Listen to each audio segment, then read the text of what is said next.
Haryana physiotherapy council की आज दूसरी मीटिंग थी। फिजियोथेरेपी जो यूनियन बनी हुई है, एसोसिएशन बनी हुई है, उसके प्रेसिडेंट हैं आर.के. मोदगिल जी हमारे साथ मौजूद हैं, इनसे बातचीत करेंगे। मोदगिल साहब, आज मीटिंग में क्या क्या रहा? सर, आज मुदगिल मीटिंग में बेसिकली ये रहा कि हमारी कुछ एक डिमांड्स थी। पहली मीटिंग में काउंसिल के द्वारा कुछ फीस प्रपोज की गई थी, जिसमें प्राइवेट इंस्टीट्यूशन के लिए लगभग 3.25 लाख रुपए सालाना फीस रखी गई थी, और जो रजिस्ट्रेशन कराएंगे ऐसे लोगों के लिए जो फिजियोथेरेपिस्ट हैं 5,000 रुपये फीस रखी गई थी। हायर एजुकेशन के लिए एनओसी का भी प्रावधान रखा गया था, जिसकी भी फीस रखी गई थी। तो कुल मिला के बहुत सारा एक फंड कलेक्शन के लिए कहीं ना कहीं वो एक तरीका निकाला गया था। उसको लेके हमें सजेशंस थे, हमारे ऑब्जेक्शन थे, हमने वो भेजे थे।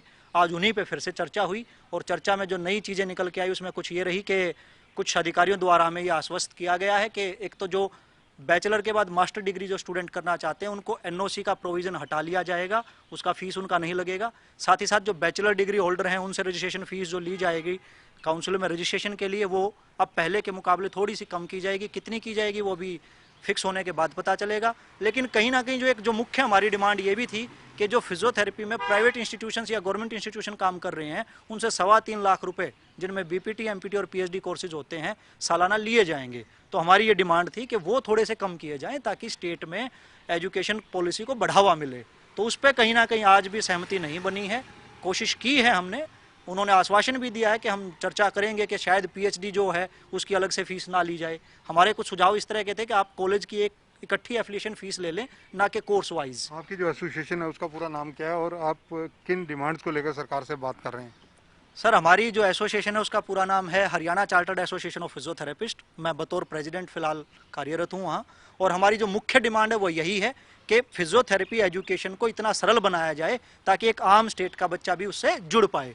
आज कुछ अच्छी बातें भी हुई हैं, नो डाउट। आज एक अच्छी बात यह भी हुई कि एक कॉमन एंट्रेंस टेस्ट के तहत पूरे स्टेट में एक साथ एडमिशन दिए जाएंगे फिजियोथेरेपी के स्टूडेंट्स को, वो अच्छी बात है। लेकिन अगर ये जो 3.25 लाख रुपए फीस जो है, अगर ये इसी तरीके से बनी रहती है तो ये कहीं ना कहीं बर्डन क्रिएट करेगी, क्योंकि प्राइवेट या गवर्नमेंट इंस्टीट्यूशन कहीं ना कहीं फीस कलेक्शन का जो जरिया है वो बच्चों से ही है।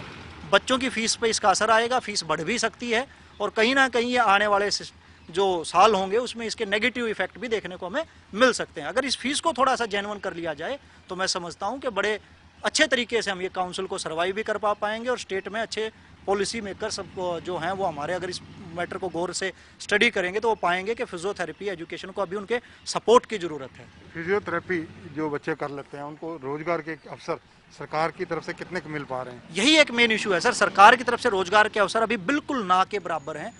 मैं कहता हूं 2007 के बाद से कोई अच्छी जेन्युइन अगर गवर्नमेंट भर्ती कहेंगे तो वो नहीं हुई है। कॉन्ट्रेक्चुअल फिजियोथेरेपिस्ट कहीं ना कहीं कुछ लगाए गए हैं, लेकिन जो number of pass out students है और जॉब्स है वो इतना डिसबैलेंस है, वो इतना गड़बड़ है कि अभी हमारे काफ़ी साथी बेरोजगारी का दंश जो है वो झेल रहे हैं। तो हम सरकार से काउंसिल, क्योंकि आपको तो शुरू से हम ये हमारी जो डिमांड रही है, पहले काउंसिल के लिए हम लोगों ने फाइट किया, काउंसिल को हमने ही प्रपोज किया था सरकार को कि सरकार काउंसिल बनाए।